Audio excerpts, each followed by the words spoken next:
আসসালামু আলাইকুম ওয়া রাহমাতুল্লাহি ওয়া বারাকাতুহু।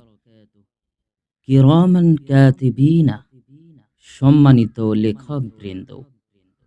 কিরামান কাতিবিন হলেন দুইজন ফেরেশতা, যারা প্রতিটি মানুষের কাঁধে রূপক অর্থে বসে তারা সবকিছু লিখে রাখেন। ডান কাঁধের ফেরেশতা সকল ভালো কাজ লিখে রাখেন, আর বাম কাঁধের ফেরেশতা সকল খারাপ কাজ লিখে রাখেন। এই ফেরেশতাদের দ্বারা লিখিত বইকে আমলনামা বলা হয়। عن أبي أمامة عن رسول الله صلى الله عليه وسلم قال: إن صاحب الشمال يرفع القلم 6 ساعات عن العبد المسلم المخطئ بالمسيء، فإن ندم واستغفر الله منها ألقاها وإلا كتبت واحدة। হযরত আবু উমামাহ রাদিয়াল্লাহু তাআলা আনহু হতে বর্ণিত, তিনি বলেন, রাসূলুল্লাহ সাল্লাল্লাহু আলাইহি ওয়াসাল্লাম বলেন, বাম দিকের ফেরেশতা গুনাহগার মুসলিমের পাপ লেখার জন্য 6 ঘন্টা কলম উঠিয়ে অপেক্ষা করে।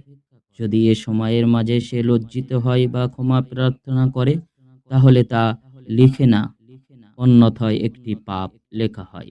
তাবরানী। কিরামান কাতিবিন কি এবং তারা কিভাবে আমল লিপিবদ্ধ করেন? ওয়া ইন্না আলাইকুম লাহাফিজিন, আর নিশ্চয়ই নিয়োজিত আছেন তোমাদের উপর সংরক্ষণ দল। কিরামান অর্থ সম্মানিত এবং কাতিবিন অর্থ লেখক বৃন্দ। কিরামান কাতিবিন অর্থ সম্মানিত লেখক বৃন্দ।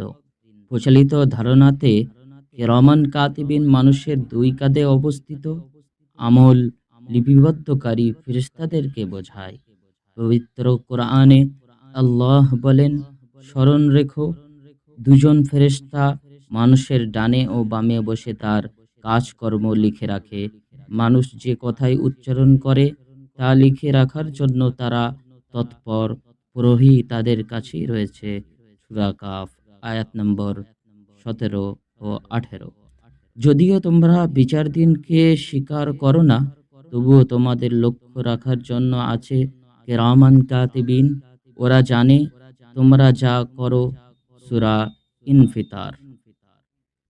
ভিডিওর মাধ্যমে যেমন মানুষের কার্যাবলীকে রেকর্ড করা হয়, তেমনি মানুষের সমস্ত কার্যাবলী ও ছবিসহ স্মৃতিফলকে রেকর্ড করা হয়ে যায়।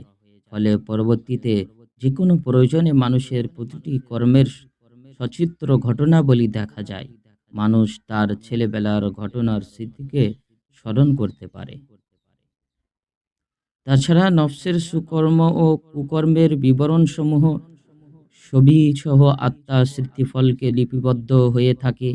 দৈনন্দিন জীবন হিসাবে খাতায় জমা ও খরচের অঙ্ক যেমন আলাদা আলাদাভাবে লিপিবদ্ধ করা হয়, তেমনি নফসের ভালো ও মন্দ কার্যসমূহের বিবরণীয় আর আত্মার সংরক্ষিত স্মৃতিফলকে আলাদা আলাদাভাবে লিপিবদ্ধ থাকে। মানুষের মাঝে ফেরেশতারা আত্মা বিদ্যমান থাকায় নফসের কর্মের এই বিবরণীয় নির্ভুলভাবে লিপিবদ্ধ হয়। সুরক্ষিত স্মৃতিফলকে লিপিবদ্ধ হওয়ায় ইহা অপরিবর্তনীয়।